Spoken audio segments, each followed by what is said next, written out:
Bismillahirrahmanirrahim. Assalamualaikum warahmatullahi wabarakatuh. Alhamdulillahi hamdan katsiran thayyiban mubarakan fih, mubarakan alaih, kama yuhibbu rabbuna wa yarda.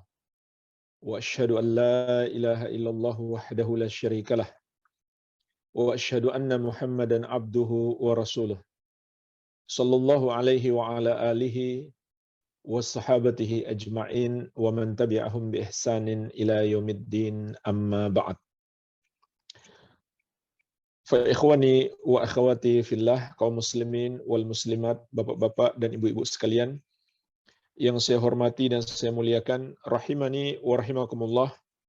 Semoga Allah Subhanahu wa taala senantiasa mencurahkan rahmatnya kepada kita sekalian.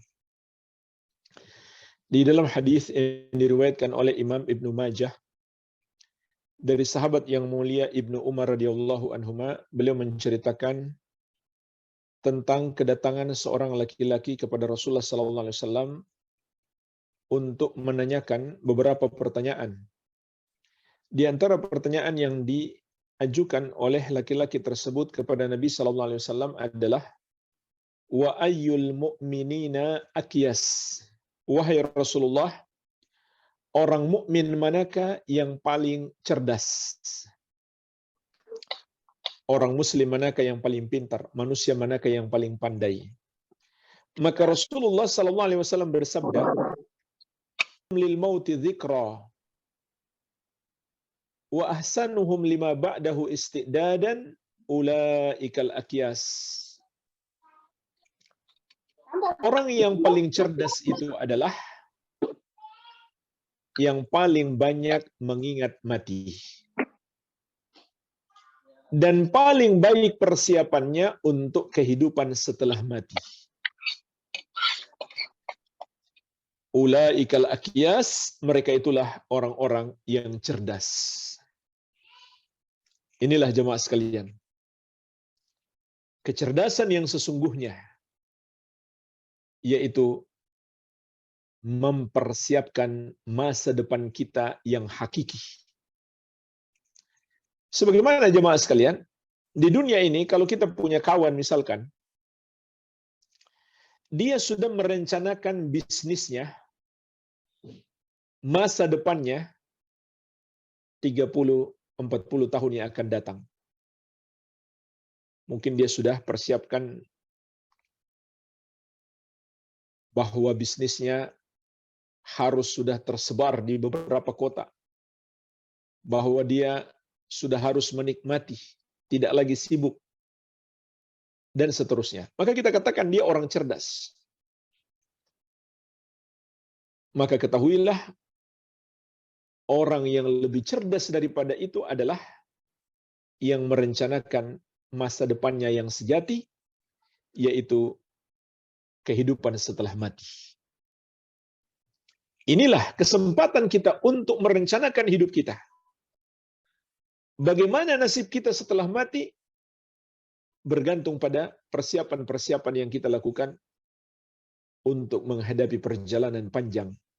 Sudahkah kita memiliki bekal-bekal yang cukup menghadapi perjalanan panjang setelah kematian?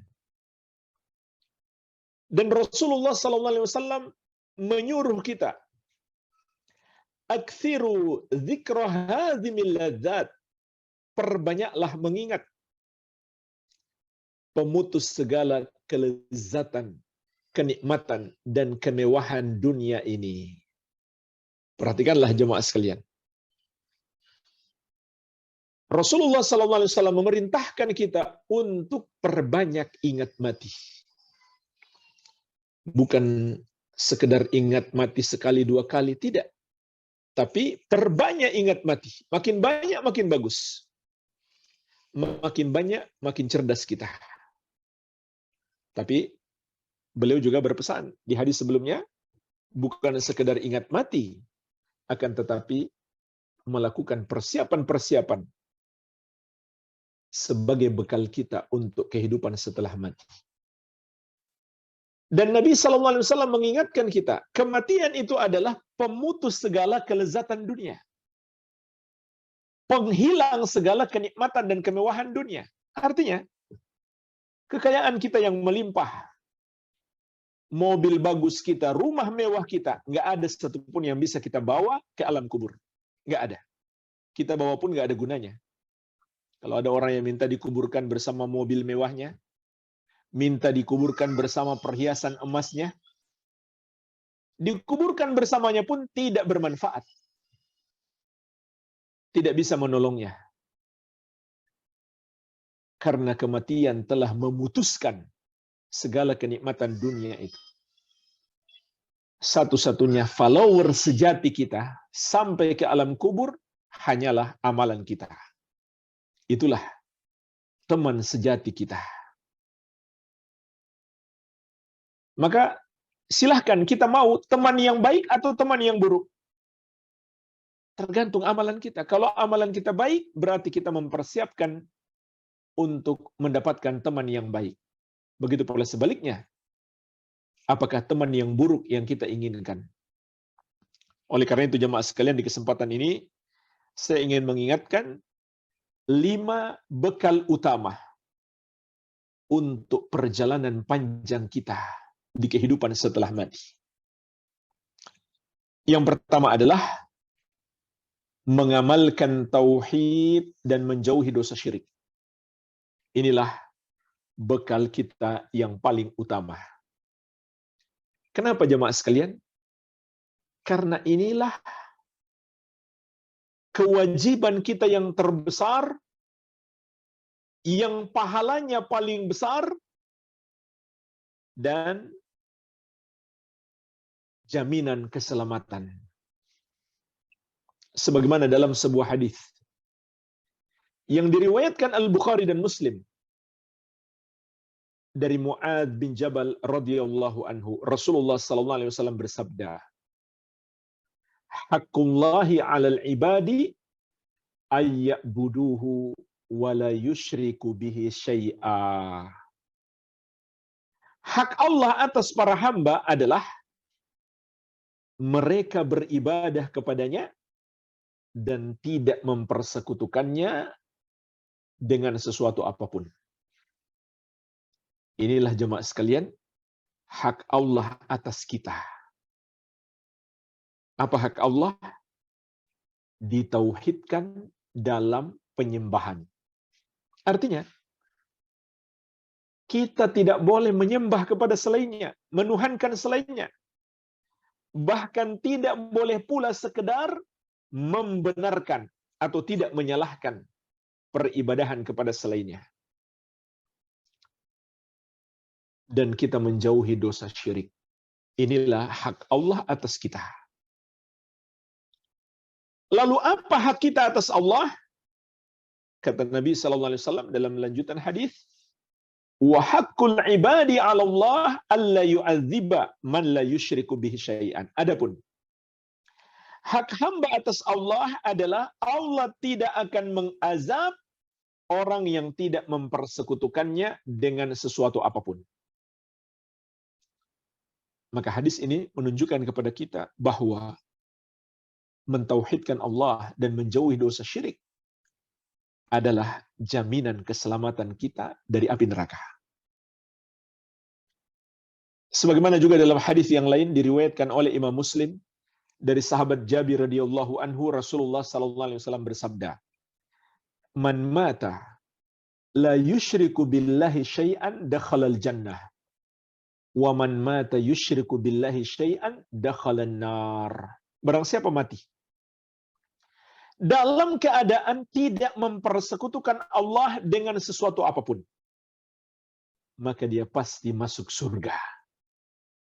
Dan barang siapa mati dalam keadaan mempersekutukan Allah dengan sesuatu apapun, maka dia pasti masuk neraka. Jadi jemaah sekalian, orang yang menghadap Allah bawa tauhid tanpa melepas pasti selamat. Sedangkan dosa syirik, yaitu dosa menuhankan selain Allah, mempersembahkan salah satu ibadahnya kepada selain Allah, dia tidak akan selamat. Dia pasti masuk neraka. dan kekal di dalamnya untuk selama-lamanya. Sebagaimana Allah ingatkan di surat Al-Bayyinah ayat ke-6. Innal ladzina kafaru min ahlil kitabi wal musyrikina. Sesungguhnya orang-orang kafir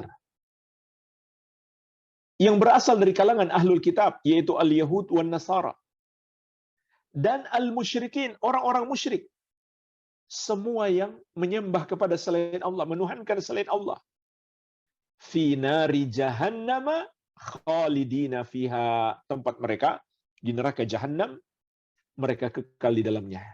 Ulaika hum syarrul bariyah, mereka itulah seburuk-buruknya makhluk. Inilah jemaah sekalian yang harus kita takutkan. Jangan sampai kita menghadap Allah membawa dosa syirik. Allah menegaskan orang-orang musyrik itu pasti masuk neraka dan kekal di dalamnya untuk selama-lamanya. Na'udzubillah. Sementara orang yang mentauhidkan Allah, pertanyaannya jemaah sekalian, jika ada orang yang mentauhidkan Allah, tidak berbuat dosa syirik, tapi dia masih melakukan dosa-dosa yang lain, bahkan dosa-dosa besar. Contoh, makan riba. Apakah dia juga dijamin selamat dosa yang lain sampai mati dia nggak bertobat? Apakah dia dijamin selamat? Jadi tentang orang yang mentauhidkan Allah, artinya dia seorang muslim karena dia tidak berbuat dosa syirik.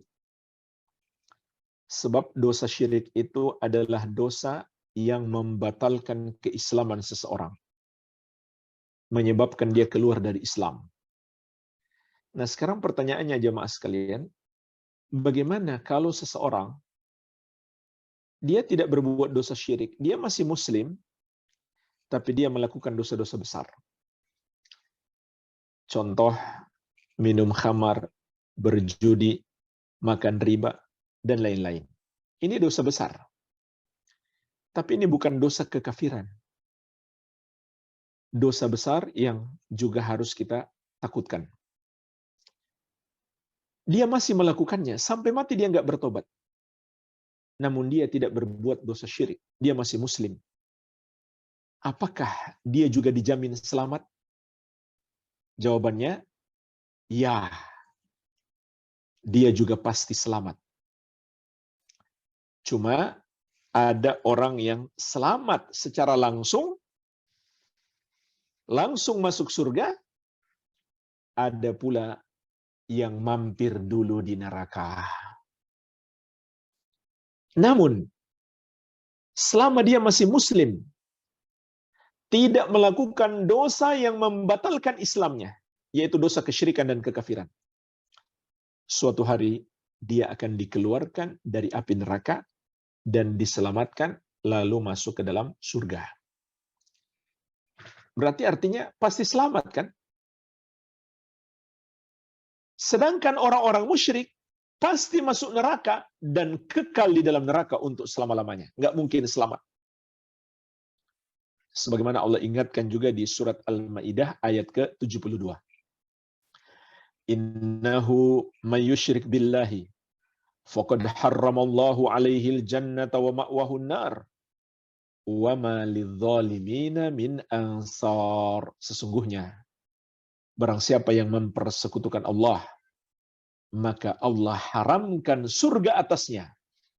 Neraka adalah tempatnya dan tidak ada yang bisa menolong orang-orang yang zalim tersebut. Na'udzubillah, orang-orang musyrik itu kekal di neraka. Oleh karena itu jemaah sekalian, jangan sampai kita menghadap Allah tanpa membawa tauhid. Orang yang menghadap Allah tanpa tauhid itu siapa? Orang yang melakukan dosa-dosa yang membatalkan tauhidnya. Itulah yang disebut dengan dosa kesyirikan dan kekufuran. Contohnya apa dosa kesyirikan dan kekufuran itu? Berikut saya akan berikan 10 contoh. Contoh yang pertama, orang yang berdoa kepada selain Allah. Ini termasuk dosa syirik. Kenapa? Karena doa itu ibadah. Maka siapa yang berdoa kepada selain Allah, berarti dia menyembah kepada selain Allah. Rasulullah SAW menegaskan, ad-du'a'u huwal ibadah. Doa itu adalah ibadah. Yang kedua, orang yang menyembelih untuk selain Allah, maka dia telah berbuat syirik. Kenapa? Karena menyembelih itu juga ibadah. Sebagaimana firman Allah, fasalli li rabbika wanhar. Maka solatlah dan menyembelihlah hanya untuk Rabbmu. Sebagaimana solat itu ibadah, menyembelih juga ibadah, hanya boleh diberikan kepada Allah. Maka siapa yang menyembelih untuk sesajen misalkan, untuk pengagungan, pendekatan diri, penghormatan kepada selain Allah, maka dia telah berbuat syirik. Dia telah menyembah makhluk tersebut. Yang ketiga, contoh syirik yang lain adalah meyakini ada selain Allah yang tahu perkara gaib. Kenapa itu syirik? Sebab hanya Allah yang maha tahu perkara gaib, sebagaimana Allah tegaskan dalam surat An-Naml ayat ke-65. Kulla ya'lamu man fis samawati wal ardil ghaiba illallah. Katakanlah, tidak ada yang mengetahui perkara gaib satupun makhluk di langit maupun di bumi kecuali Allah. Makanya orang yang percaya kepada para dukun, dia juga telah menjadi musyrik. Sebagaimana sabda Nabi sallallahu alaihi wasallam, "Man atakahinan aw arrafan fasaddaqahu bima yaqul, faqad kafara bima unzila ala Muhammadin sallallahu alaihi wasallam." Barang siapa mendatangi dukun atau tukang ramal lalu mempercayai ucapannya, maka dia telah kafir terhadap Al-Qur'an yang diturunkan kepada Rasulullah sallallahu alaihi wasallam. Jadi hanya Allah yang maha tahu perkara gaib. Contoh yang keempat, meyakini ada selain Allah yang menguasai alam ini, atau yang maha mampu memberikan manfaat atau sebaliknya menimpakan mudarat kepada para hamba. Contoh, orang-orang yang meyakini di pantai tertentu ada makhluk penguasa di situ. Atau di gunung tertentu ada penunggu, ada penjaganya, ada penguasanya. Maka ini sudah termasuk keyakinan syirik. Kalau kemudian mereka mempersembahkan sesajen untuknya, itu syirik yang lain. Kalau mereka berdoa memohon kepadanya, itu syirik yang lain. Kalau mereka berharap karena meyakini dia maha mampu mengabulkan hajat-hajat mereka, maka itu syirik yang lain. Kalau mereka takut kepadanya karena meyakini dia maha mampu menimpakan mudarat kepada mereka, maka itu syirik yang lain. Subhanallah, kesyirikan di sini berlapis-lapis. Contoh yang kelima, mempercayai jimat atau menggunakan jimat. Rasulullah sallallahu alaihi wasallam bersabda, "Man 'allaqa tamimatan faqad asyrak." Barang siapa menggunakan jimat, maka dia telah berbuat syirik. Contoh yang keenam, mempercayai ada hari baik, hari buruk. Kalau mau nikahkan anak, diundang seorang dukun yang disebut ahli primbon untuk mengetahui kapan tanggal baik dan mengetahui kapan tanggal buruk untuk dihindari. Atau meyakini misalkan bulan Suro, bulan Muharram, bulan sial untuk pernikahan. Dan ini fakta masih banyak terjadi. Ada seorang kawan bercerita, di kota tempat dia tinggal, sebuah tempat yang sering disewakan untuk diadakan acara pernikahan, ya semacam aula atau gedung. Nah, ternyata jemaah sekalian, di bulan-bulan lain orang ngantri untuk menyewa gedung itu dengan harga yang cukup mahal. Tapi di bulan Suro, di bulan Muharram, hampir tidak ada yang menyewa, padahal sudah diskon. Di satu kota loh, tempat terkenal itu. Ini termasuk syirik. Dan ini bukan cerita di desa-desa saja atau di kota-kota kecil. Ini cerita masih sampai di kota metropolitan, di gedung-gedung megah. Tidak ada angka 4, tidak ada lantai 4. Kita masuk di lift, kita lihat nggak ada lantai 4, nggak ada lantai 13. Atau di perumahan elit, nggak ada rumah nomor 13. Adanya 12, 12A, kemudian 14. Takut sial. Padahal Rasulullah SAW menegaskan, at-tiyaratu syirkun, at-tiyaratu syirkun. Takut sial itu syirik, takut sial itu syirik. Dan jemaah sekalian, sampai di sini kita bisa memetik pelajaran. Orang-orang yang berbuat dosa syirik, mereka tidak menggunakan akal sehat mereka. Dan ajaran Islam selalu bersesuaian dengan akal sehat. Mana bisa benda-benda bisa menolong kita? Mana bisa hari, angka, bulan itu bisa memberi pengaruh pada hidup kita? Yang menakdirkan segala sesuatu hanya Allah Subhanahu wa taala. Baik. Contoh yang ketujuh, termasuk dosa kekafiran yang membatalkan tauhid seseorang adalah tidak menganggap kafir orang yang menuhankan selain Allah. Atau dengan kata lain, tidak mengkafirkan orang kafir. Jadi jemaah sekalian, mengkafirkan itu ada dua. Mengkafirkan yang wajib dan mengkafirkan yang haram. Mengkafirkan yang wajib adalah mengkafirkan orang kafir. Atau orang yang menyembah kepada selain Allah, menuhankan selain Allah. Mengkafirkan yang haram adalah mengkafirkan sesama muslim. Padahal muslim itu tidak berbuat dosa kesyirikan dan kekafiran. Itu yang nggak boleh. Adapun mengkafirkan orang kafir itu wajib. Bahkan orang yang tidak menganggap kafir orang kafir, dia pun menjadi kafir seperti mereka. Kenapa jemaah sekalian? Karena berarti dia mendustakan Al-Quran. Al-Quran mengatakan seperti di surat Al-Bayyinah ayat ke-6 tadi, Ahlul Kitab, Yahudi dan Nasrani itu kafir. Kemudian Al-Musyrikin, orang-orang yang menyembah kepada selain Allah, menuhankan selain Allah, dia kafir. Al-Quran bilang begitu. Kalau seorang mengatakan mereka tidak kafir, berarti dia mendustakan Al-Quran. Juga mendustakan hadis Nabi SAW. Juga mendustakan kesepakatan ulama. Ulama Islam. Dari seluruh madhab, semuanya sepakat. Non-Muslim itu kafir. Orang musyrik itu kafir. Kalau ada orang yang mengatakan mereka tidak kafir, berarti dia mendustakan kesepakatan seluruh ulama Islam. Maksud saya di sini ulama-ulama beneran. Contoh ulama 4 madhab. Dan yang lainnya. Baik, ini yang ke-7. Yang ke-8, termasuk dosa kekafiran yang dapat membatalkan tauhid seseorang adalah menolak syariat Allah. Atau mendustakannya, atau menentangnya. Contoh misalkan dia mengatakan, ada ajaran Nabi Muhammad SAW atau ada ajaran Islam yang hanya cocok di Arab. Di daerah saya nggak cocok. Kenapa? Bertentangan dengan kearifan lokal. Subhanallah. Dosa besar yang bertentangan dengan ajaran Islam, mereka namakan kearifan lokal.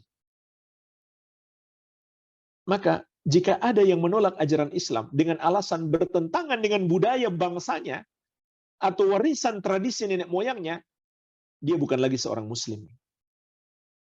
Dia bukan lagi seorang muslim. Islamnya batal, tauhidnya musnah. Sebagaimana Allah tegaskan dalam surat An-Nisa ayat ke-65. Fala wa rabbika la yu'minuna. Sekali-kali tidak. Demi Rabbmu wahai Muhammad. Mereka tidak beriman. Hatta yuhaqqimuka fima syajara bainahum. Sampai mereka menjadikan engkau pemutus perkara. Pemutus hukum. Penentu hukum. Dalam semua urusan mereka. Tsumma la yajidu fi anfusihim harajan mimma qadaita. Kemudian mereka tidak dapatkan di dalam hati mereka sedikit pun keberatan atau penolakan terhadap syariat yang engkau bawa. Wa yusallimu taslima, dan mereka tunduk sepenuhnya. Surat An-Nisa ayat ke-65, Allah tegaskan dalam ayat ini, mereka tidak beriman sampai mereka menolak semua syariat sampai mereka menerima semua syariat Nabi Muhammad SAW. Tidak ada satupun yang mereka tentang, tidak ada satupun yang mereka tolak. Yang kesembilan, termasuk dosa yang dapat menghancurkan tauhid adalah membenci salah satu ajaran syariat atau salah satu ajaran Nabi Muhammad SAW. Apakah yang ada dalam Al-Quran atau yang ada dalam hadis. Apalagi sampai membenci Allah dan Rasul-Nya. Walaupun dia amalkan, tapi dalam hatinya dia benci, maka itu membatalkan keislamannya. Sebagaimana dalam surat Muhammad ayat ke-9. Kata Allah, "Dzalika bi'annahum karihu ma anzalallah fa'ahbata a'malahum." Yang demikian itu, maksudnya mereka menjadi kafir. Karena mereka membenci ajaran yang Allah turunkan, maka Allah menghapuskan amalan mereka. Jadi jamaah sekalian, orang yang sudah menjadi kafir, batal Islamnya, rusak tauhidnya, nggak ada gunanya dia sholat. Percuma dia puasa, zakat, haji. Kata Allah, amalan mereka Allah hapus. Kemudian yang ke-10, contoh yang terakhir, termasuk dosa yang bisa menghancurkan tauhid adalah mengolok-olok syariat atau menjadikannya bahan tertawaan. Walaupun dia nggak serius, hanya main-main. Kalau dia serius, itu lebih parah. Dia memang bermaksud menghina, melecehkan. Walaupun dia hanya main-main, tidak bermaksud menghina, maka Islamnya batal. Kalau dia menjadikan satu ajaran Islam sebagai bahan tertawaan. Sebagaimana Allah ingatkan dalam surat At-Taubah ayat 65-66. Wala in sa'altahum la yaqulunna innama kunna nakhudu wa nal'ab. Kalau kamu tanya kepada mereka, kenapa kalian melakukan itu? Yaitu menghina Nabi Muhammad SAW atau menghina ajaran beliau. Maka mereka akan menjawab, kami hanya bersenda gurau dan bermain-main. Kul, katakan kepada mereka, wahai Muhammad, abillahi wa ayatihi wa rasulihi kuntum tastahzi'un. Apakah dengan Allah dan dengan ayat-ayatnya atau ajaran-ajarannya dan dengan Rasulnya kalian perolok-olok? La ta'tadhiru, tidak usah kalian mencari-cari udzur atau mencari-cari alasan. Maksudnya walaupun kalian main-main, enggak serius. Qad kafartum ba'da imanikum, sungguh kamu sudah kafir setelah sebelumnya kamu beriman. Inilah jemaah sekalian, sedikit contoh. Masih banyak yang lain yang harus kita pelajari, yang masuk dalam kategori dosa kesyirikan dan kekafiran. Jangan sampai kita menghadap Allah kelak membawa salah satu daripada dosa ini, karena kita nggak mungkin selamat. Maka disinilah pentingnya belajar untuk mengenal apa itu tauhid, apa itu iman, dan apa dosa-dosa yang membatalkan keimanan ataupun yang mengurangi keimanan. Baik, inilah jemaah sekalian, bekal yang pertama, mentauhidkan Allah dan menjauhi dosa syirik. Begitu pula dosa kekafiran, dosa yang menyebabkan tauhid seseorang menjadi batal. Bekal yang kedua yang hendaklah kita persiapkan adalah selalu berusaha meneladani Nabi Muhammad sallallahu alaihi wasallam dalam semua aspek kehidupan kita. Inilah bekal terbaik yang kedua yang hendaklah kita siapkan. Dalam seluruh sisi hidup kita, hendaklah selalu meneladani Nabi Muhammad SAW. Kenapa jemaah sekalian? Karena Allah telah berjanji, orang yang meneladani beliau, Allah pun akan mencintainya dan mengampuni dosa-dosanya. Sebagaimana dalam surat Ali Imran ayat ke-31. Qul in kuntum tuhibbunallaha fattabi'uni yuhibbukumullah wa yaghfir lakum dzunubakum wallahu ghafurur rahim. Katakan wahai Muhammad, sampaikan kepada umatmu, kalau kalian benar-benar cinta kepada Allah, ikutilah aku, yaitu ikutilah Rasulullah sallallahu alaihi wasallam. Yuhibbukumullah, barulah Allah akan mencintaimu. Wa yaghfir lakum dzunubakum, dan mengampuni dosa-dosamu. Wallahu ghafurur rahim, dan Allah Maha Pengampun lagi Maha Penyayang. Jadi jemaah sekalian, ini luar biasa. Allah telah menetapkan kepada kita sebab meraih cintanya dan ampunannya adalah dengan meneladani Nabi Muhammad SAW, sehingga inilah di antara bekal kita yang terbaik untuk menghadap Allah, agar kita menghadapnya dalam keadaan dicintai dan diampuni olehnya. Dan juga jemaah sekalian, bersamaan dengan itu Allah juga telah menetapkan bahwa amal ibadah seseorang tidak akan diterima oleh Allah kalau tidak mencontoh Nabi Muhammad SAW. Sebagaimana dalam hadis yang diriwayatkan Imam Muslim dari Ummul Mukminin Aisyah radhiyallahu anha, Rasulullah SAW bersabda, "Man amila amalan laisa alaihi amruna fahuwa raddun." Barang siapa mengerjakan satu amalan tidak ada padanya petunjuk dari kami, maka amalan tersebut tertolak. Jadi nggak ada gunanya kita ibadah kalau cara beribadah kita hanya kita buat-buat sendiri, atau kita ikut-ikutan orang, atau kita wariskan dari tradisi turun-temurun, yang ternyata tidak sesuai petunjuk Nabi Muhammad SAW. Allah tidak akan terima. Ini sudah ketetapan Allah. Amalan yang Allah terima apabila sesuai petunjuk Nabi Muhammad SAW. Jadi jemaah sekalian, kalau kita lihat ada orang rajin ibadah, belum tentu ibadahnya itu menjadi bekal bagi dia. Sampai dia memenuhi syarat diterimanya ibadah. Yang pertama, ikhlas karena Allah. Dan ini masuk di poin yang pertama tadi. Ikhlas itu bagian dari tauhid. Syarat yang kedua, agar ibadahnya diterima adalah meneladani Rasulullah sallallahu alaihi wa ala alihi wasallam. Inilah dua syarat diterimanya amal ibadah kita.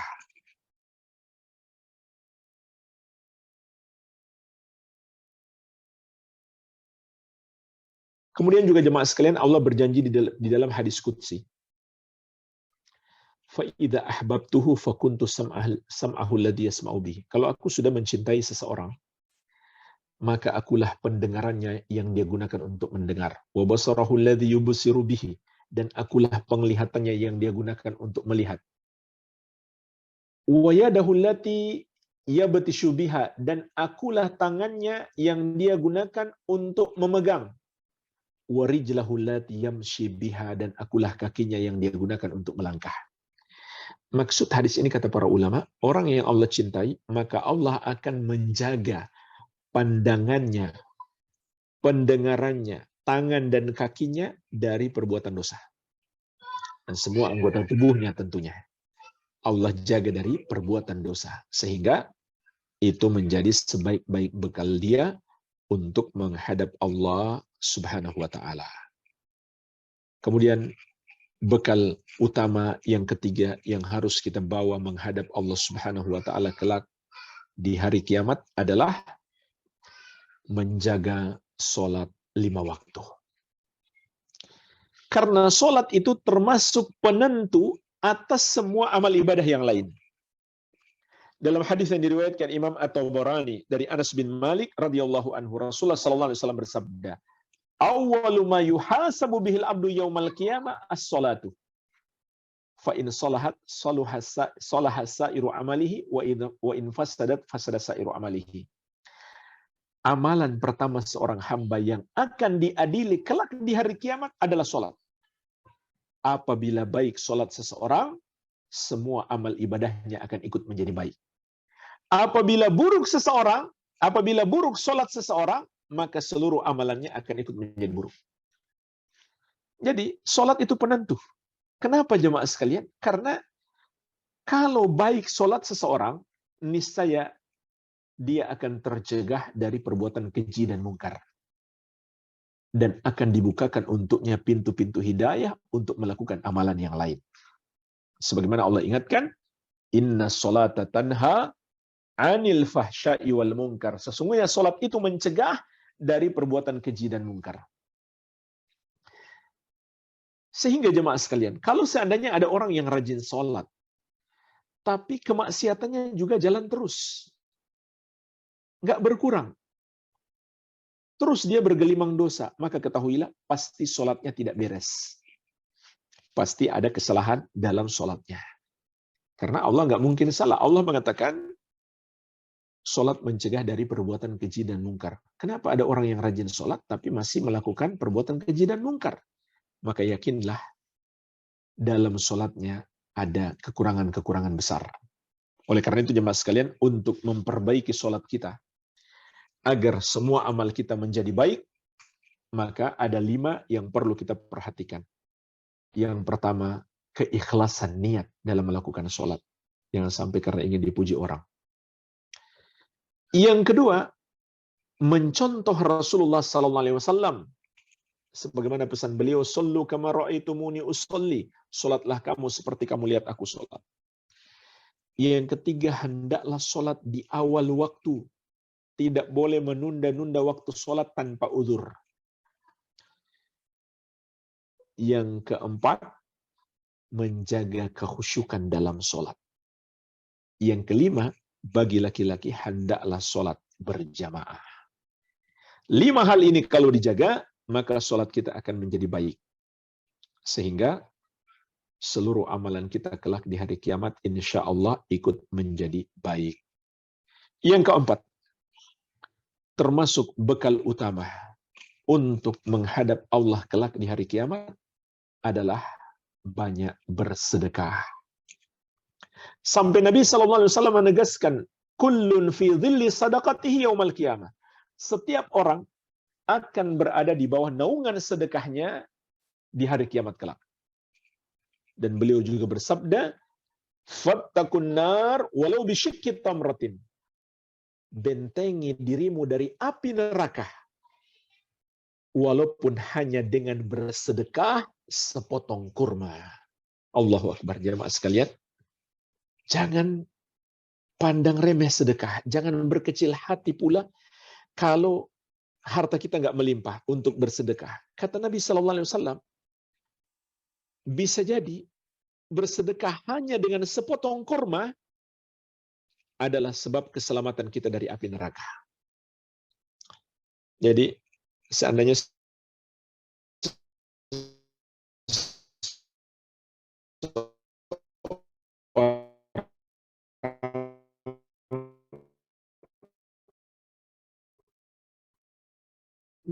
dia punya harta, punya makan dari api neraka. Jadi, berapapun yang kita bisa, sedekahkanlah. Yang penting adalah keikhlasan. Yang penting adalah keikhlasan. Terutama jemaah sekalian, kalau kita bersedekah kepada orang-orang yang sangat membutuhkan, atau kita menolong dia supaya lepas dari kesusahannya, ini termasuk bekal yang terbaik. Sebagaimana Rasulullah SAW bersabda, man naffasa an mu'minin kurbatan min kurabid dunya naffasallahu anhu kurbatan min kurabi yaumil qiyamah. Barang siapa melepaskan satu kesusahan orang yang beriman di dunia ini, maka Allah akan lepaskan darinya kesusahan di hari kiamat. Wa man satara musliman satarahullahu fid dunya wal akhirah. Dan barang siapa yang menutupi aib seorang muslim, Allah pun akan menutupi aibnya di dunia dan di akhirat. Wa man yassara ala mu'sirin yassarallahu alaihi fid dunya wal akhirah. Dan barang siapa memudahkan orang yang kesulitan bayar hutang, maka Allah akan memudahkan baginya di dunia dan di akhirat. Jadi bantulah orang yang punya hutang, ringankanlah bebannya, maka Allah akan mudahkan urusan kita di dunia dan di akhirat.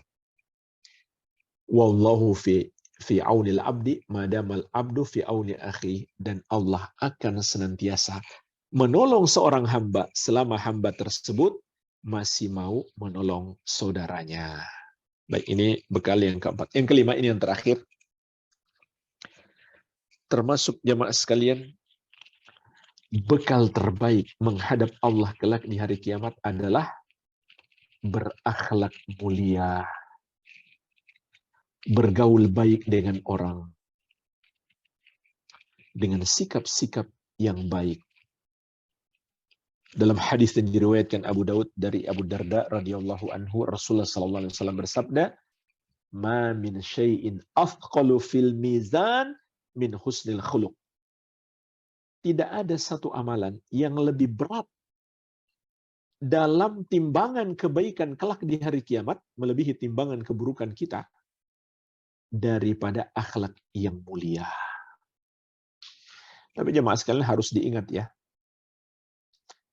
penyebutan akhlak mulia dalam Al-Quran dan hadis itu sudah mencakup akhlak kepada Allah dan akhlak kepada hamba-hamba Allah Subhanahu wa Ta'ala.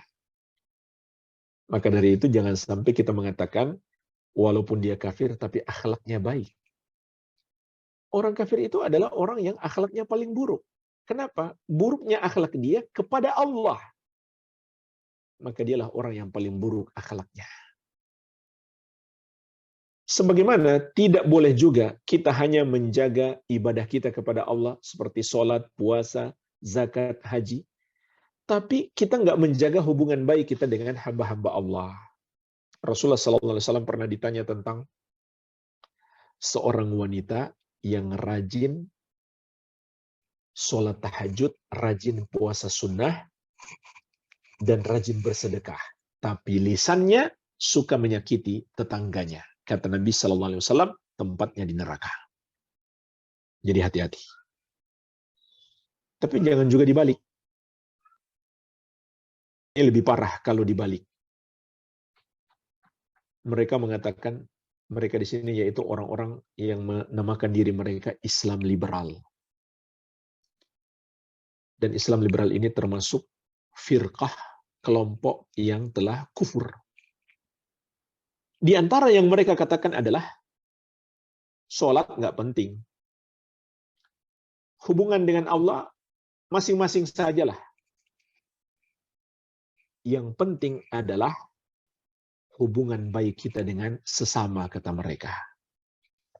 Na'udzubillah. Mereka juga mengatakan dia mau berzina, kayak dia mau mencuri, kayak dia mau apa, kayak yang penting dia tidak merugikan orang lain. Yang penting dia bersikap baik kepada orang lain.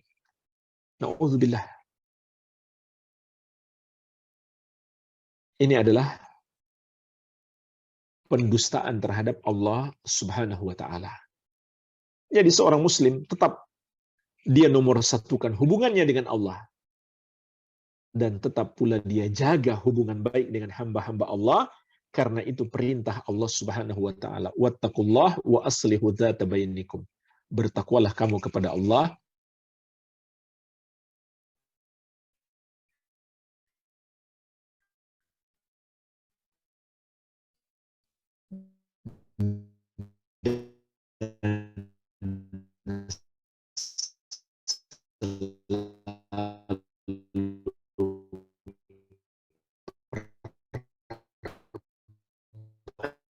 Iki hubungan dari jemaah sekalian termasuk apakah akhlak kepada Allah ataukah seperti apa akhlak mulia itu? Maka bentuk akhlak Rasulullah itulah akhlak yang mulia.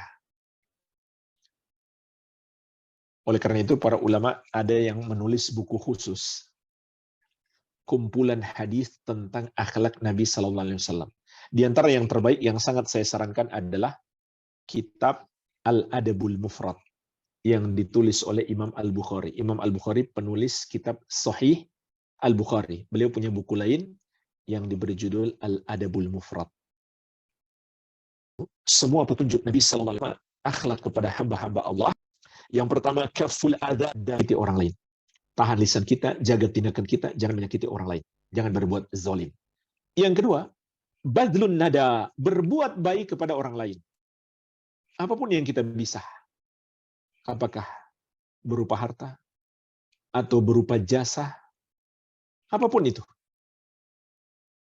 Yang ketiga, ini yang ketiga yang paling berat, termasuk akhlak mulia adalah as-sabru 'alal adza, sabar dalam menghadapi gangguan orang, kezaliman orang. Ini termasuk akhlak mulia. Dan yang keempat, al-wajhu talq, wajah yang bersahabat, ramah, berseri-seri ketika berjumpa dengan saudara kita. Inilah, kata para ulama, 4 pondasi akhlak mulia. Walhamdulillah, jemaah sekalian, mungkin ini secara singkat 5 bekal kita untuk perjalanan panjang kita di kehidupan setelah mati. Semoga bermanfaat. Mungkin ada pertanyaan, saya kembalikan kepada moderator. Masya Allah. Masya Allah. Barakallahu fiik, Ustaz. Syukran atas ilmu yang disampaikan tentang bekal, 5 bekal menuju akhirat. Jadi sudah saya rangkum biar tauhid ya betul-betul harus kita jaga. Ittiba rasul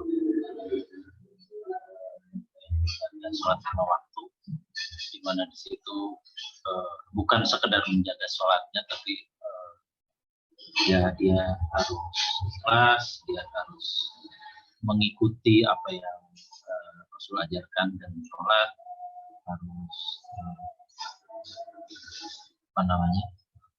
khusyuk ya, dimana sholat itu sendiri adalah mencegah perbuatan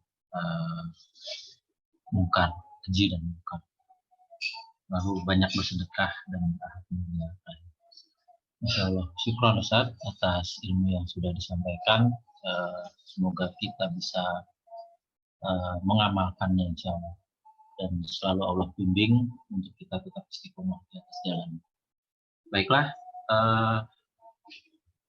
sesi 1 sudah kita lewati. Mungkin ada sahabat atau teman-teman yang ingin mengajukan pertanyaan. Di sini saya sudah dapat 1 pertanyaan. Mungkin langsung saja saya sampaikan. Assalamualaikum warahmatullahi wabarakatuh, Pak Ustadz. Waalaikumsalam warahmatullahi wabarakatuh. Apaan Pak Ustadz mau tanya nih, bolehkah kita sedekah sambil mendoakan kebaikan untuk kita sendiri? Syukron Ustadz, jazakallahu khair. Ditambahkan, tapi sedekahnya ikhlas Pak Ustadz. Apa Ustadz? Barangkali ada penjelasan. Baik. Jadi tadi pertanyaannya, bolehkah kita sedekah sambil mendoakan kebaikan untuk kita sendiri? Saya sendiri agak bingung. Baik. Untuk kita. Ya. Apa, jawabannya sangat bagus. Sangat baik. Kita bersedekah atau melakukan semua amal soleh dan kita berdoa kepada Allah. Ini termasuk doa yang mustajab, yang dianjurkan. Kita berusaha mendekatkan diri dulu kepada Allah, kemudian kita bermohon hajat kita. Itu hal yang baik, itu cara agar doa kita dikabulkan. Oleh karena itu, Nabi SAW mengajarkan kepada kita berbagai cara pendekatan diri kepada Allah dan berdoa kepada Allah, termasuk kita membaca salawat Nabi SAW. Ini kan ibadah. Kalau kita mau berdoa, bacalah salawat. Karena salawat itu ibadah, sehingga doa kita dikabulkan. Begitu pula memuji Allah, kita ucapkan Alhamdulillah, La ilaha illallah, Allahu Akbar, lalu sampaikan permintaan kita. Begitu pula memanggil Allah dengan nama-namanya yang maha indah. Ya Rahman, Ya Rahim, Ya Allah yang maha pengasih lagi maha penyayang. Ini kan ibadah. Sama dengan sedekah, ibadah juga. Kalau kita ingin mohon sesuatu kepada Allah dan kita beramal saleh, itu hal yang bagus. Jangan malah terbalik. Kalau terbalik gimana? Namanya bernazar.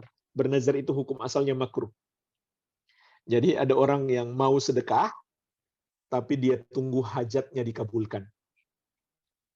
Nabi SAW mengatakan, innama yustakhraju minal bakhil. Itu dikeluarkan dari orang yang bakhil. Sedekah seperti itu orang bakhil. Jadi kalau hajatnya dikabulkan dulu oleh Allah, baru dia sedekah. Kalau enggak jadi sedekah.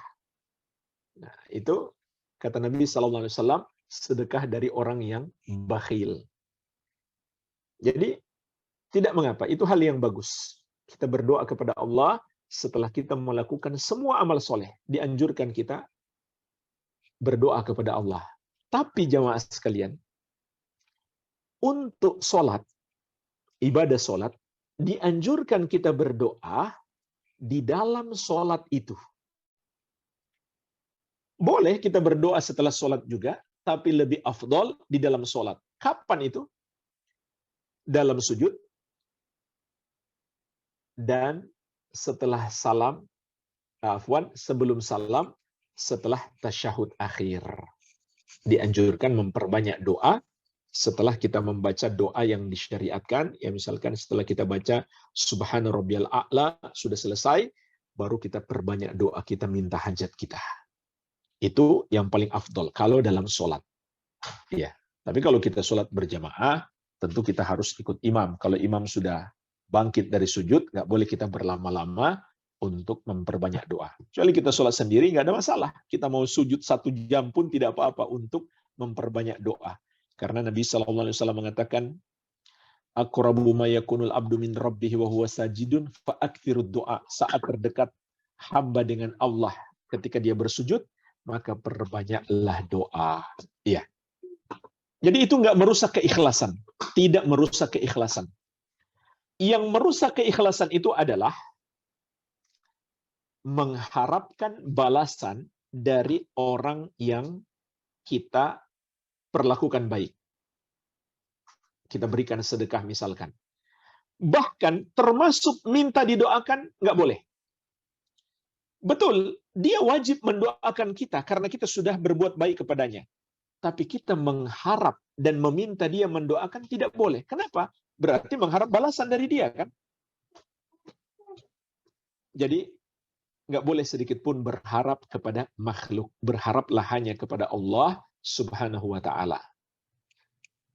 Yang lainnya, yang merusak keikhlasan adalah pingin dipuji orang. Itulah namanya riya. Rusak ikhlasnya dan rusak pula amal ibadahnya. Bukan dapat pahala, malah dapat dosa. Dan ini juga termasuk syirik, walaupun syirik kecil. Bukan dapat pahala, malah dapat dosa. Ya. Contoh lain yang bisa menghapuskan amalan adalah mengungkit-ungkit pemberian dan menyakiti hati penerima. Nah, ini menghapuskan amalan juga. Ya. Jadi ini contoh perusak-perusak keikhlasan.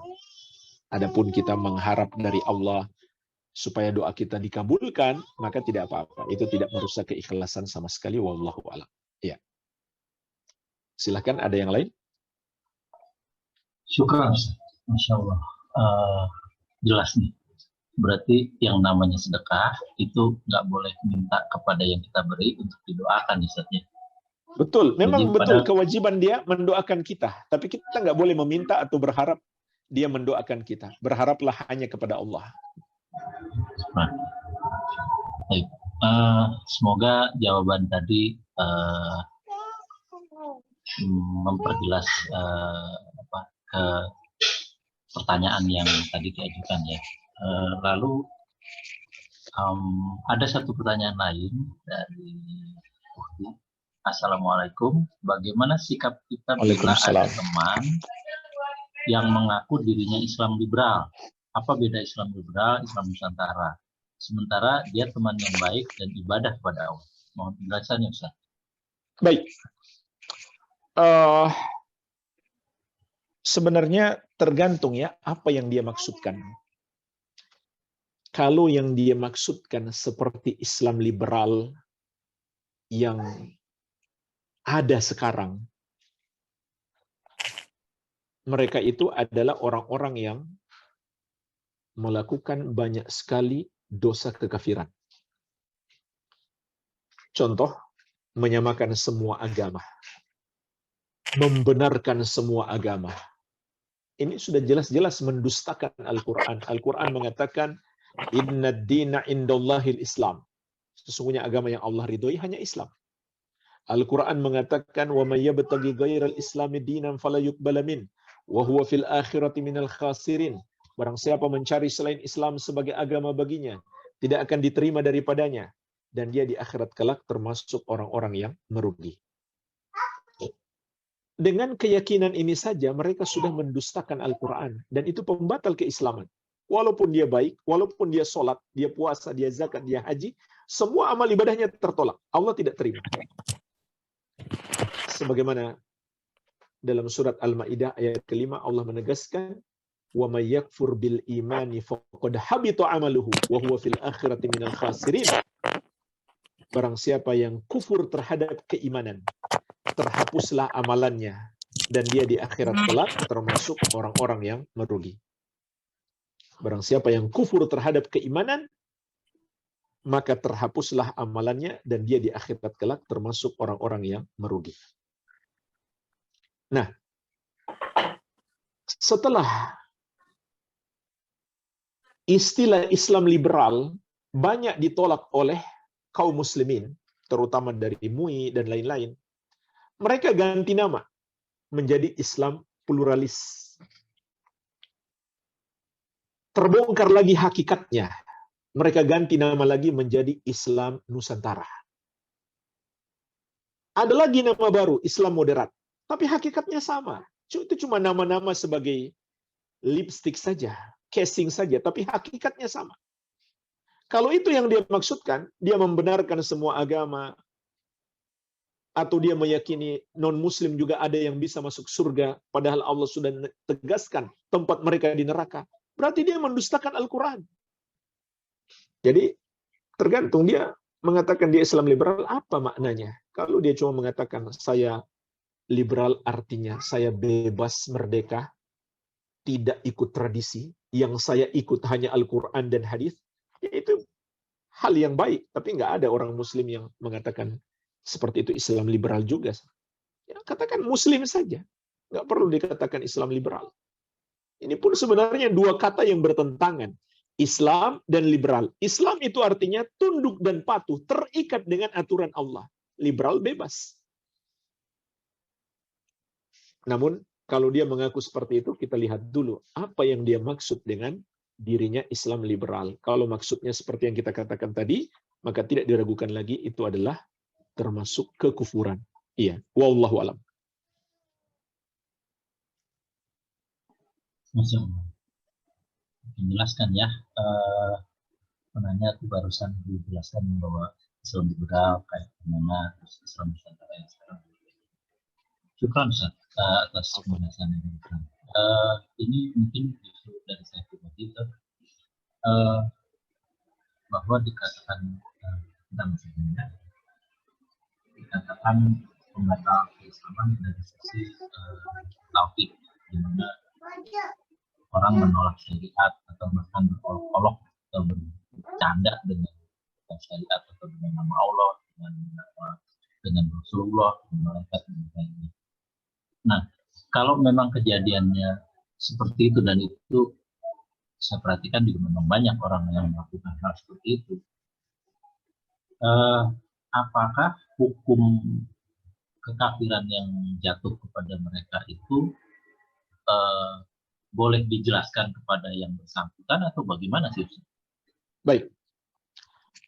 Jawabannya wajib kita jelaskan. Itu termasuk dakwah. Kita jelaskan untuk menyadarkan dia, mengajak dia bertobat. Apalagi kalau masih kenalan kita, keluarga kita, kan kasihan dia. Kalau dia nggak bertobat, dia mati dalam keadaan seperti itu, dosanya nggak terampunkan. Tapi kalau dia bertobat sebelum mati, Allah Maha Pengampun. Asal dia bertobat dengan sebenar-benarnya tobat. Itu kewajiban kita. Memang di satu sisi kita harus membenci, harus marah. Orang korupsi saja kita marah kok. Orang berzina saja kita marah, apalagi orang yang melakukan dosa terbesar. Tapi bersamaan dengan itu, kita juga punya kewajiban mendakwahi dia. Harus kita jelaskan, harus kita ingatkan. Ajak dia bertobat, sebelum mati. Wallahu alam. Baik, sedikit. Apa bedanya antara mendakwahi, menjelaskan bahwa perbuatan seperti ini berisiko atau bahkan mungkin sudah masuk kategori sudah tergelincir kepada kekafiran, dengan menghukuminya, Ustaz? Jadi kan kadang-kadang kita menjelaskan, Baik. tapi orang itu menerimanya, lu kafirin gua atau gimana gitu.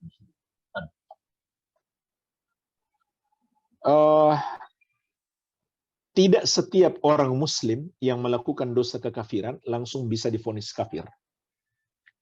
Kenapa? Karena dalam syariat ada uzur atau alasan yang dengannya Allah maafkan orang yang berbuat kekafiran. Contohnya karena ketidaktahuan. Artinya dia nggak sengaja. Dia tidak sengaja. Sehingga dia tidak otomatis dikafirkan.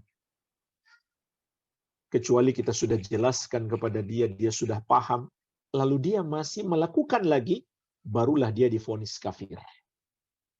Iya. Jadi tidak otomatis orang muslim yang melakukan dosa kekafiran langsung bisa divonis kafir. Namun ini hanya berlaku pada dosa kekafiran yang dia belum tahu. Tapi kalau dia sudah tahu jelas, ya misalkan pindah agama, itu sudah jelas. Sudah jelas kita vonis dia atau kita katakan dia kafir. Dia setuju nggak setuju itu nggak pengaruh. Itu urusan dia dengan Allah. Yang penting kita yakini dia seperti hukum syariat. Namun sekali lagi itu tidak menafikan kita pun harus menasihati, mengajak dia kembali masuk Islam. Ya, wallahu a'lam. Baik, berikut kita masuk lagi ke pertanyaan sahabat kita dari Rizal. Assalamualaikum warahmatullahi wabarakatuh. Izin bertanya, Waalaikumsalam warahmatullahi wabarakatuh.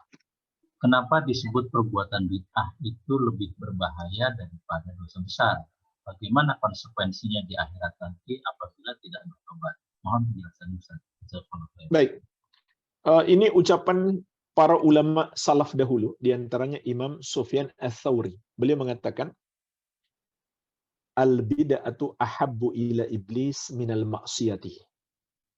Bid'ah itu lebih dicintai iblis daripada maksiat.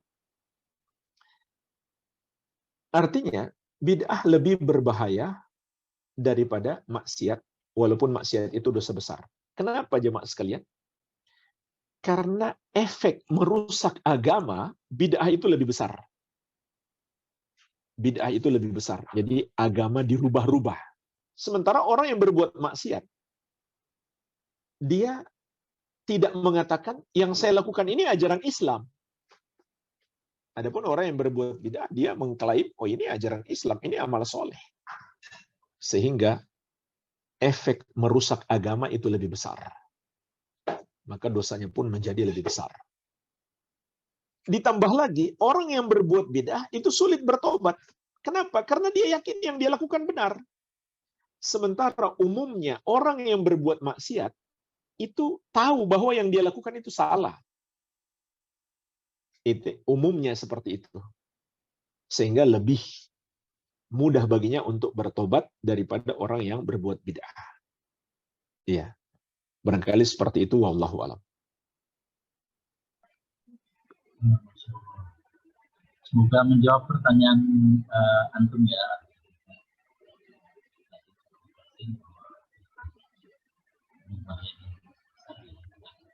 Orang tahu itu sebagai amalan baik, ternyata bukan. Baiklah, kita berikut. Barangkali masih ada teman-teman sahabat kita yang bertanya melalui kolom chat atau desain dengan mikrofon. Pardon?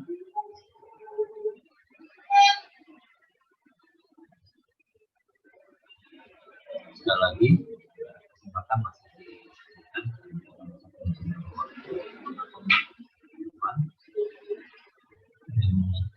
baik pertanyaannya langsung cara silakan.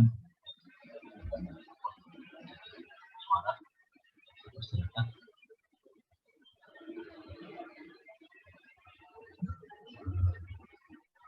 Mungkin pertanyaan dari saya tambahan sedikit.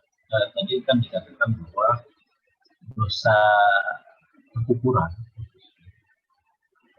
itu jika pelakunya tidak tahu, artinya dia belum ngerti itu berakibat fatal. Tapi fenomena yang terjadi khususnya di Indonesia, banyak sekali pemuka-pemuka agama, bahkan tokoh masyarakat, komunikasi yang secara zahir bahkan mungkin dari sisi pendidikan kita tahu pendidikan agamanya kuat sekali, tapi ya seringkali menyampaikan perkataan-perkataan yang cenderung miring gitu. Nah, apakah bagaimana sikap kita terhadap yang seperti itu?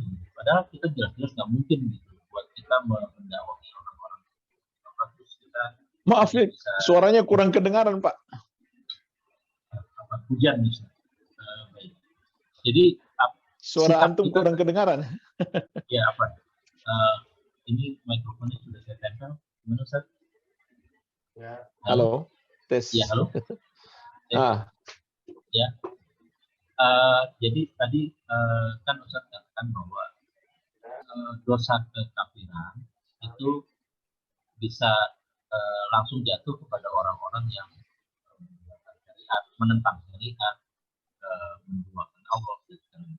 Nah, untuk hal-hal yang sifatnya ini, ada beberapa orang-orang yang cukup fenomenal lah. Dia seorang pemuka agama, dia seorang berilmu agama tentunya.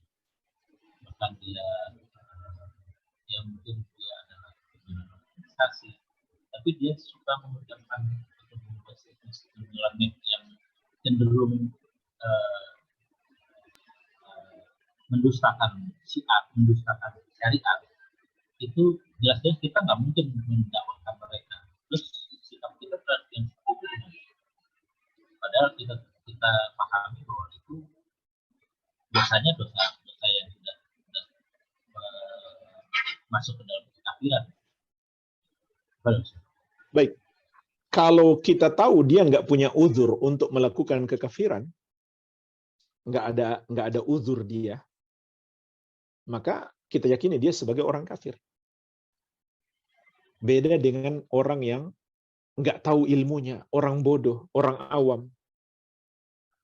Lalu dia terjerumus dalam satu dosa, dia nggak tahu itu dosa kekafiran. Dia bukan sengaja menentang Allah. Dia nggak tahu, maka orang ini yang kita beri uzur. Kita nggak langsung memvonis dia kafir. Tapi tetap kita nasihati untuk bertobat, untuk meninggalkan perbuatan dosa itu. Tapi kalau kita melihat dia sudah ngerti, dia sengaja mendustakan, dia sengaja melecehkan, padahal dia sudah ngerti, dia bukan orang bodoh, dia bukan orang awam, maka berarti nggak ada uzur. Sehingga kita yakin dia termasuk orang yang telah kafir kepada Allah Subhanahu wa Ta'ala.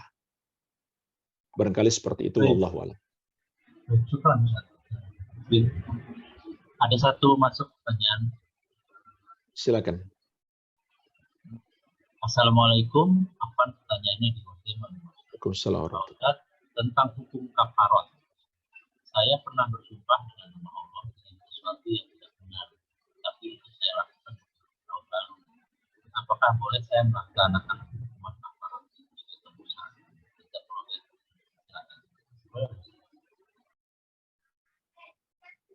Baik, jadi pertanyaannya, saya pernah bersumpah dengan nama Allah dengan sesuatu yang tidak benar. Tapi itu saya lakukan beberapa tahun lalu. Apakah boleh saya melaksanakan hukum kafarat itu saya tebus saat ini? Ya, harus. Karena itu sama dengan hutang. Harus membayar kafarah. Kafarah sumpah. Kafarahnya yaitu memberi makan 10 orang miskin. Setiap satu orang mendapatkan setengah sok atau kurang lebih 1,5 kilogram beras atau bisa juga makanan jadi yang sudah lengkap 1 porsi untuk 10 orang miskin. Atau memberi pakaian kepada 10 orang miskin itu. Atau membebaskan seorang budak. Kalau salah satu dari 3 hal ini kita tidak mampu, maka berpuasa 3 hari. Lebih afdal berturut-turut. Ya, jadi tetap harus dibayar kafarahnya, karena itu sama dengan hutang kita. Iya, wallahu a'lam. Jadi beda beberapa kafarat, pembayaran kafarat hal-hal yang tidak bulat. Jadi yang pernah dengar, seorang yang berkumpul dengan istrinya di bulan Ramadan siang Beda, hari itu beda, kafaratnya beda. Puasa. Ya, kafaratnya beda, Pak. Pelanggarannya beda, kafaratnya beda juga. Baik, barangkali masih ada pertanyaan lagi. Kita tinggal 2-3 menit ke depan ya. Masih ada yang ingin mengajukan pertanyaan, dipersilahkan baik melalui kolom chat atau scan, kemudian menyampaikannya langsung dengan menghidupkan mikrofon. Tafadhol, ditunggu. Alhamdulillah, tampaknya sudah paham semua dengan apa yang sudah disampaikan Ustaz, dan pertanyaan-pertanyaan juga tampaknya sudah tidak ada sanggahan dari yang menanya atau permohonan untuk diperjelas. Berarti insya Allah ilmu yang sudah Ustaz sampaikan sudah kita bisa pahami, mudah-mudahan kita bisa melaksanakannya, mengamalkannya dengan istiqomah, dan Allah bimbing kita selalu untuk selalu berada di atas jalannya. Baik Pak, jika memang di sesi pertanyaan ini tidak ada lagi yang ingin dilakukan, mungkin kita tutup saja kajian kita pada siang hari ini. Kami sangat terima kasih kepada Ustaz atas waktu yang sudah diberikan kepada kami untuk bisa menyampaikan ilmu-ilmunya yang sangat bermanfaat. Barangkali Ustaz ada hal lain yang akan disampaikan sebelum kita tutup. Baik. Sebagai penutup, saya ingin mengingatkan satu firman Allah Subhanahu wa taala, wa'bud rabbaka hatta ya'tiyakal yakin. Dan beribadahlah kepada Rabbmu sampai datang kepadamu kematian. Artinya, kita harus terus berusaha menjaga ketaatan kita kepada Allah sampai kita berpisah dengan kehidupan dunia ini. Karena yang menjadi penentu bagaimana kita setelah mati adalah akhir kehidupan kita. Sebagaimana sabda Nabi sallallahu alaihi wasallam, innamal a'mal bi khawatimiha. Amalan-amalan itu tergantung penutupannya. Jadi, hendaklah kita selalu berusaha menjaga diri kita, dan apabila kita terjerumus dosa, segeralah bertobat. Karena namanya kita masih manusia biasa, kita mesti terjerumus dosa. Akan tetapi hamba Allah yang baik, apabila dia terjerumus dosa, dia segera bertobat. Sebagaimana sabda Nabi sallallahu alaihi wasallam, kullu bani Adam khata' wa khairul khata'ina tawwabun. Setiap anak Adam selalu berbuat salah, dan sebaik-baik orang yang berbuat salah adalah yang senantiasa bertobat. Jadi, kalau kita terjerumus dosa, jangan sampai kita tenggelam dalam dosa itu, apalagi sampai menikmatinya, apalagi sampai berbangga dengannya, na'udzubillah, melainkan segeralah bertobat sebelum kematian datang menjemput kita. Karena yang menjadi patokan amalan kita adalah akhir kehidupan kita. Semoga bermanfaat. Lebih dan kurangnya saya mohon maaf. Wabillahi taufik. Subhanakallahumma wa bihamdika asyhadu an la ilaha illa anta astaghfiruka wa atubu ilaik. Wa sallallahu ala nabiyyina Muhammadin wa alihi wasallam. Wa akhiru da'wana anil hamdulillahi rabbil alamin. Wassalamualaikum warahmatullahi wabarakatuh.